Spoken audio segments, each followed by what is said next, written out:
ବାପା। କବି ଗୌରହରି ମହାନ୍ତି।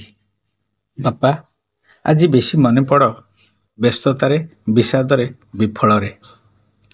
ମନେ ପଡ଼ ସଦା ଏ ଜୀବନରେ, ଜଞ୍ଜାଳରେ, ଏ ପ୍ରାଣର ବାହୁଡ଼ା କାଳରେ।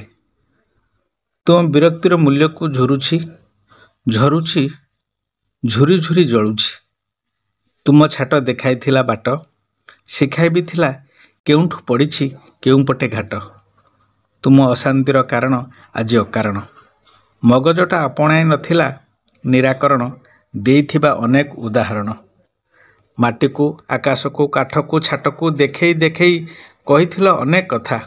ମନ ମାନି ନଥିଲା, ଚେତା ପଶି ନଥିଲା, ଚିନ୍ତା ଥିଲା ଶୂନ୍ୟରୁ ଶୂନ୍ୟତା।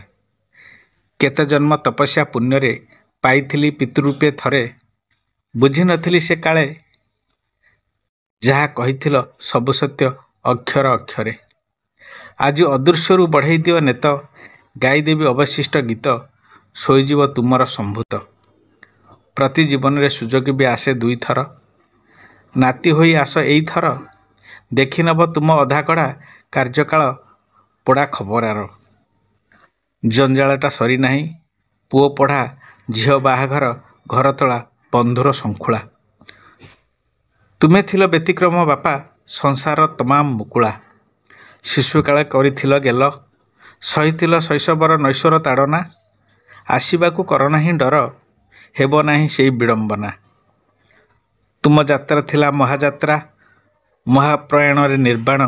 ଆଜି ଆଖିରେ ଦେଖିଛି ସମସ୍ତ ପ୍ରମାଣ। ତୁମ ପାଦେ କରୁଛି ପ୍ରଣାମ, ଘେନା କର ବାରେ ମୋର ତ୍ରୁଟି, ସମ୍ପର୍କର ନିବିଡ଼ ସଙ୍ଗମ।